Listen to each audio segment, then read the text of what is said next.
ব্লাডে sugar বাড়ার পরে আমি আলুটা খুবই কম খাই। তো আজকে কেন জানি মন চাচ্ছিল যে একটু আলুর ঘাটি রান্না করি। তো আমি এখানে কিছুটা আলু কেটে সিদ্ধ বসায় দিছি।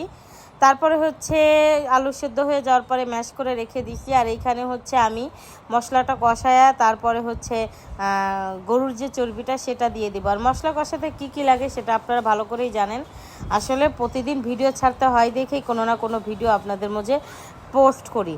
তো যাই হোক, মশলাটা কষানো হয়ে যাওয়ার পরে আমি এখানে গরুর চর্বিটা দিয়ে দিচ্ছি। আর কারণ কোরবানির গরুর চর্বিটা আমি গরুর মাংস যখন রান্না করি চর্বিটা একটু আলাদা করে রেখে দেই। এটা বুটের ডাল বা অন্য কিছু দিয়ে রান্না করলে মজা লাগে। তো যাই হোক, আজকে যেহেতু আলু ঘাটি করবো এই জন্যই চর্বি দিয়েই রান্না করব। চর্বিটা এখানে অনেকক্ষণ কষিয়ে তারপরে হচ্ছে ম্যাশ করে রাখা আলুটা একটু দিয়ে তারপরে আবার কষায় নিব। আর উত্তরবঙ্গের মানুষ কিন্তু এই খাবারটা খুবই খায়, মানে বলতে গেলে ওদের একটা হচ্ছে জনপ্রিয় খাবার। তো আমি মাঝে মধ্যে আলুর ডাল রান্না করতাম ডিম দিয়ে। তো এরকম ঘাটিও মাঝে মধ্যে গরু মাংস দিয়ে রান্না করছি, কিন্তু আজকে চর্বি দিয়ে রান্না করলাম।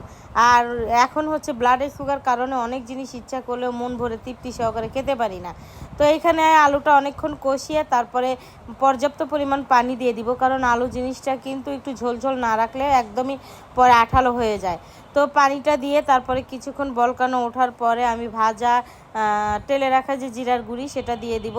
এই যে হয়ে গেছে, দেখেন কি সুন্দর একটা কালার আসছে। আর আমি এখানে ভেজে রাখা জিরার গুঁড়ি দিয়ে তারপরে অন্য একটা পাত্রে ঢেলে নিব। আর এই খাবারটা কিন্তু আসলে এত মজা হয়েছিল, আমি যেহেতু পরে ওভার ভয়েস দিচ্ছি, মানে খুবই মজা হয়েছিল। আপনারা এইভাবে একদিন রান্না করে খেয়ে দেখবেন অনেক মজা হয়। যাই হোক, রান্না শেষ করে আমি অন্য একটা পাত্রে ঢেলে নিব। একদম সব দিক দিয়ে পারফেক্ট হয়েছিল তরকারিটা।